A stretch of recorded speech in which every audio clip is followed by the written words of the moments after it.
Pemirsa, Anda masih bersama kami di Cerita Wanita dan kita akan lanjutkan lagi perbincangannya masih bersama Kak Betty. Kak Betty, kita bahas lagi nih tentang persiapan KPU sendiri menyambut pemilu nanti. Ini seperti apa persiapannya? Karena kan kalau dari secara undang-undang harus dilakukan 20 bulan sebelumnya. Betul. Jadi kalau ketentuan Undang-Undang 7 itu ada beberapa hal yang harus disiapkan. Pertama soal penganggaran. Ini sudah kita siapkan, anggarannya sekitar 76 triliun untuk kita sampaikan kepada pemerintah dan DPR RI. Lalu kemudian karena ini kan untuk 514 kabupaten kota, 34 provinsi yang ada di Indonesia. Lalu yang kedua, prosedur peraturan perundang-undangan. Di bawah undang-undang kita sebut dengan peraturan KPU, keputusan KPU, edaran KPU untuk mendukung secara teknis penyelenggaraan.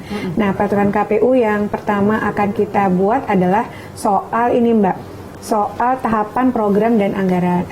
Tahapan program dan kegiatan. Ini sudah kita siapkan. Hari ini akan kita presentasi, termasuk tadi masa kampanye, berapa hari, segala macam itu masuk dalam situ. Kalau hari ini presentasi, kita konsultasikan kepada DPR. DPR itu kemudian memutuskan, oke, ini oke. Nanti kita bisa lanjutkan menjadi bahan pertimbangan kami.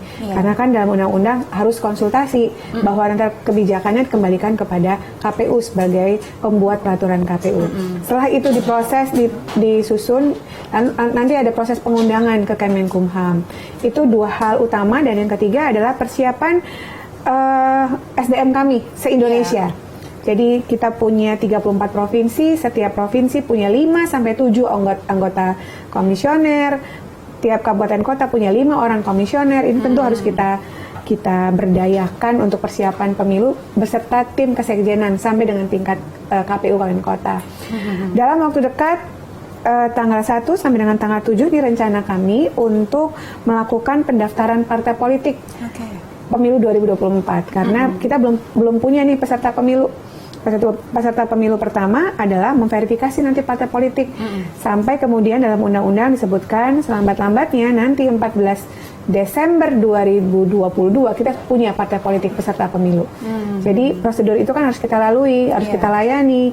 Oke, saya di divisi Datin, divisi data informasi, maka menyiapkan sistem informasi apa yang mau kita pakai, SIPOL namanya. Sistem informasi partai politik, tentu menyiapkan konten, menyiapkan bagaimana uji cobanya. Uji coba akan kami lakukan dalam waktu dekat untuk SIPOL.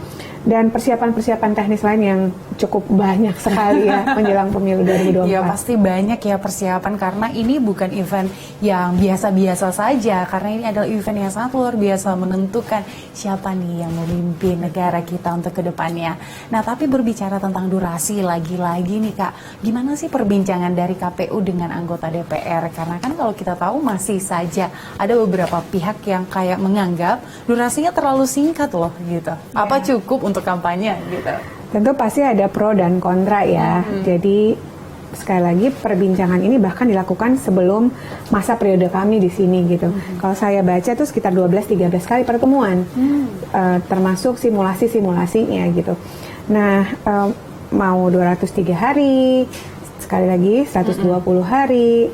Kalau 90, 75, atau 60 hari tentu ada prerequisites, ada prasyarat yang harus dipenuhi. Karena sekali lagi melibatkan tidak hanya kami penyelenggara KPU gitu ya, tapi juga dengan Bawaslu, dengan Petun, dengan LKPP karena penyediaan logistiknya, sehingga butuh kolaborasi ketentuan yang mengatur payung hukumnya. Jadi sekali lagi perbincangan dengan DPR dalam hal ini bersama pemerintah adalah konsekuensi dari Undang-Undang 7 memang harus kami sampaikan dalam bentuk rapat konsultasi yang dituangkan dalam RDP. Nah, hari ini RDP terakhir kita putuskan sebelum nanti tahapan dimulai 14 Juni 2022. Sebentar lagi ini kan. Jadi persiapannya cukup. Tapi selama perbincangan yang dilakukan dengan DPR sempat alot nggak sih Kak? DPR itu kan perwakilan dari berbagai partai politik. Tentu keinginannya, mereka juga sudah simulasi tentu dari partai A, B, C, D, tentu ada perubahan berbeda-beda. Kita dalam hal ini brainstorming dulu dalam rapat konsinyering itu brainstorming. Oke, kalau ini kelemahannya apa, kalau ini kekurangannya apa. Kemudian tentu harus harus ketemu titik temunya. Setidaknya pada peserta pemilu yang ada yang menjadi representasi di Komisi 2 DPR RI. Nah, setelah itu kemudian pemerintah gimana nih pendapatnya? DKPP gimana? Bawaslu gimana? Oke nggak gitu. Nah, itu tuh semua sudah disimulasikan. Jadi menurut saya diskusi adalah harus kita lakukan, dan itu biasa kalau terjadi perbedaan, menurut saya biasa, tapi kita pasti akan ketemu pada satu titik. Tapi kabarnya juga dari Presiden Jokowi sudah memberikan dukungan ya Kak ya untuk durasi 90 hari. Tapi justru barusan tadi saya dengar 75 hari ya. Iya.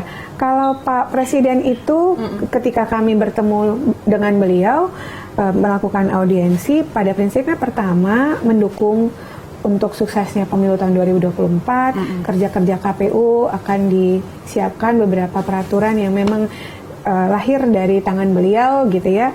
Lalu yang ketiga, kalau kampanye ya harus berhati-hati agar tidak menimbulkan polarisasi yang mendalam ke masyarakat kita gitu.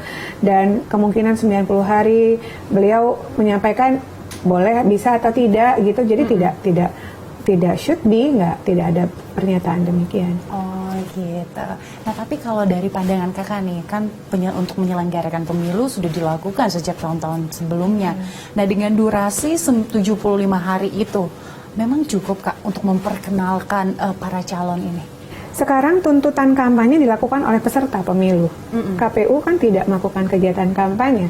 KPU justru melihat kampanyenya udah benar belum, udah on the track belum gitu ya. Kalau tidak on the track, hati-hati ada Bawaslu begitu. Yeah.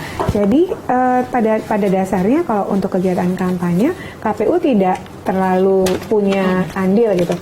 Artinya yang akan sangat mempengaruhi adalah ketersediaan logistik. Okay. Karena logistik kan yang nyiapin KPU gitu ya. Nah, KPU menyatakan dalam setiap rapat, oke, mau 75 hari, 90 hari, tidak ada soal asal prasyaratnya terpenuhi. Tadi kita butuh Inpres, kita butuh Kepres untuk percepatan logistik pemilu. Karena berbeda dengan ketersediaan logistik pada umumnya begitu Mbak Gies. Nah, kalau untuk untuk penghitungan suara dari parpol sendiri ada usulan nggak sih Kak? Penghitungan suara kita tetap pakai ballot paper, pakai surat suara, kita coblos di TPS, dihitung di TPS pada hari yang sama atau H+1 karena 5 kotak suara. Itu cukup banyak sekali, takutnya tidak selesai pada hari pertama, hari kedua masih bolehkan oleh MK. Lalu kemudian rekapnya tetap berjenjang dari TPS ke tingkat kecamatan dibantu teman-teman kelurahan, tingkat KPU kabupaten kota, lalu kemudian provinsi, baru rekap nasional. Selambat-lambatnya 30 hari kerja itu akan kita dapatkan hasil pemilu tahun 2024. Kalau ada sengketa di Mahkamah Konstitusi punya ruang juga untuk melakukan sengketa terhadap hasil gitu. Jadi kita tunggu setidaknya nanti Oktober, 1 Oktober sudah ada calon DPR, DPRD, dan DPD yang akan dilantik. Sementara Presiden itu tanggal 20 Oktober menurut ketentuan Undang-Undang 7. Nah kalau kita flashback sedikit di pemilu 2019, infonya Kak ada korban meninggal ya, ini dari penyelenggara sendiri. Ini gimana sih Kak ceritanya? 2019 berdasarkan kalkulasi, jadi begini Mbak, KPPS itu bekerja 1 bulan masanya. KPPS itu penyelenggara tingkat TPS. 7 hari sebelum hari H pemungutan suara mereka sudah bekerja, sudah kita lantik sampai dengan 3 minggu setelah hari H pemungutan suara waktu 2019. Maka jika ada siklus waktu ini KPPS meninggal dunia, dihitunglah sebagaimana yang tadi pemilu 2019 yang lalu. Nah, ketika sudah dilakukan penelitian dari UGM gitu, dari Kemenkes, ditemukan bahwa dari 800-an orang yang meninggal dunia itu mereka meninggal dunia usianya rata-rata di atas 55 tahun. Dan yang kedua, rata-rata mereka itu punya penyakit komorbid, penyakit jantung, diabetes, dan seterusnya ya gitu. Nah, pemilu ke depan kita berharap dengan kerja yang cukup luar biasa, karena mereka tuh ujung tombak begitu ya. Betul. Mereka diberikan apresiasi yang lebih dari 2019, dari 2014, dan yang kemudian kita juga membatasi umur usia. Pertama tidak lewat dari 50 atau 55, nanti kita akan definisikan. Yang kedua tidak punya penyakit komorbid, dan yang ketiga setidaknya sudah vaksin COVID-19. Kita tidak tahu, sementara kan masih 2+1, 2 yang wajib, 1 yang booster gitu ya. Nanti 2024 apakah ada rangkaian booster lain, nanti kita sesuaikan. Nah, kalau untuk protokol kesehatan sendiri sudah dipikirkan tidak Kak untuk kedepannya pada saat nanti penyelenggaraan pemilu dilakukan, baik dari kampanye maupun nanti pada saat pemilihan gitu? Sudah. Jadi alhamdulillah dalam penganggaran kami sudah menyiapkan sekitar 4% dari anggaran total untuk KPD semua TPS. Kalau ini tidak digunakan karena sudah bisa dikendalikan COVID-19, artinya anggaran kembali ke negara. Oke, baik. Kita jeda dulu ya Kak Betty. Nah pemirsa, tetaplah bersama kami di Cerita Wanita.